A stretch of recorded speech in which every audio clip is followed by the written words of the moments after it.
안녕하세요. 장사를 하고 계신 30대 싱글 남성입니다. 어렸을 때 참 예쁘셨던 사촌 여동생이 있습니다. 초등학생 때까지는 명절 때마다 가족들이 만나서 즐거운 시간을 보냈었는데 작은 아버지와 작은 어머니가 돌아가신 이래로는 그저 춤과 웃음으로 그냥 보내왔습니다. 어린 날의 마음속에는 사촌 여동생에 대한 좋은 기억이 많이 남아 있습니다.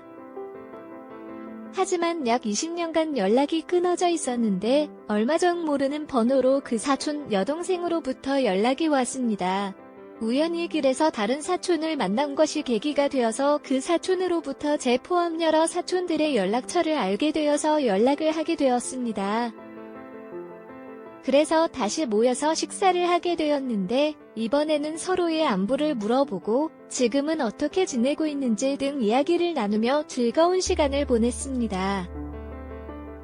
너무 오랜만에 만났기 때문인지 사촌 여동생의 얼굴이 많이 변해 있었고 이제는 아름다운 여대생이 되어 있었습니다.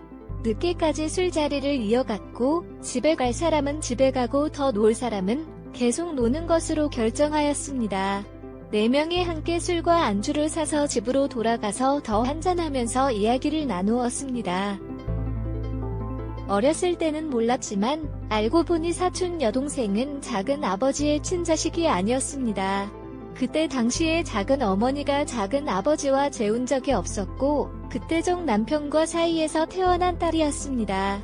이에 작은 아버지와는 별다른 연락을 하면서 지내지 않았다고 합니다. 그러고 보니 저희들과 얼굴이 조금 다른 것 같기도 했습니다. 확실히 어렸을 때부터 외모적으로 훨씬 더 뛰어났던 것 같습니다. 또 이야기를 하다 보니 작은 어머니는 작년에 암으로 돌아가셨다고 하였습니다. 그래서 지금은 서울에서 혼자 자취하면서 학교를 다니고 있으며 과외와 편의점 알바를 하면서 돈을 벌고 있지만 생활비와 원룸 월세를 내기에는 부족한 상황입니다. 그렇지만 작은 어머니가 살던 아파트에서 나오는 월세와 남겨주신 돈을 조금씩 꺼내 쓰고 있다고 합니다. 졸업을 아직 하지 못했지만 내년에 취업을 하면 중생활이 나아질 것 같다는 희망을 품고 있습니다. 술을 많이 마신 것과 혼자 살기에 쉼평 아파트는 넓기 때문에 사촌 여동생만 괜찮다면 언제든지 제 집에 들어와서 살아도 된다고 하였습니다. 그러면서 원룸 월세 및 관리비를 아낄 수 있으니 잘 모아서 필요할 때 쓰라고 하였습니다. 그래도 되냐는 말에 고맙다며 저를 끌어안았을 때 마음이 떨리며 분명 사촌 여동생이었지만 어느 순간 여성으로 느껴졌습니다. 그리하여 사촌 여동생이 제 집으로 이사 오게 되었습니다. 안방에는 트레수리룸도 있고 파우더 섀도우가 있어서 여성이 사용하기에 더 편리하다고 생각했습니다. 또한 여성이라서 옷이나 액세서리 등을 많이 가지고 있을 것 같았기 때문입니다. 그래서 사촌 여동생이 사용하기에 더 좋을 것이다라는 판단을 내렸습니다. 그리하여 함께 지내면서 일이 끝나면 집으로 바로 들어가려고 노력하고 있습니다.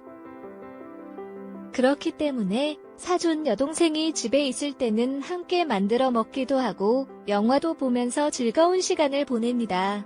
하지만 다 큰 성인 남녀가 너무 편하게 지내는 것은 아닌지 약간의 문제가 될 수 있습니다. 함께 술을 마셨을 때 잠들면 별다른 일은 없지만 같은 침대에서 앉고 자다가 일어나는 경우도 종종 있습니다.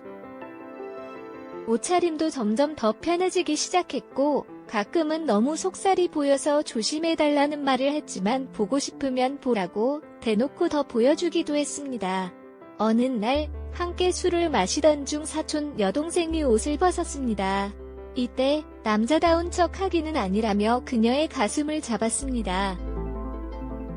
그러나 그녀는 강하게 반발했고 이제 놓아달라고 했습니다. 저는 그녀를 안고 침대에 눕히고습니다. 그리고 그동안 참아왔던 마음을 털어놓았습니다. 그러나 그녀는 멈출 수 없다며 조심하게 따서 멈추라고 하였습니다. 그러나 이미 선을 넘은 상태였기 때문에 이성을 잃은 상태에 이르렀습니다. 그 후 그녀는 조용히 방으로 돌아갔고 얼마 후에는 편지를 남기고 떠났습니다. 다른 사촌들에게 연락해봤지만 소식을 아는 사람은 없었고 핸드폰으로도 연락을 해봤지만 전화를 받지 않았습니다. 마음을 다해 솔직한 마음을 담아 장문의 메시지를 보냈습니다.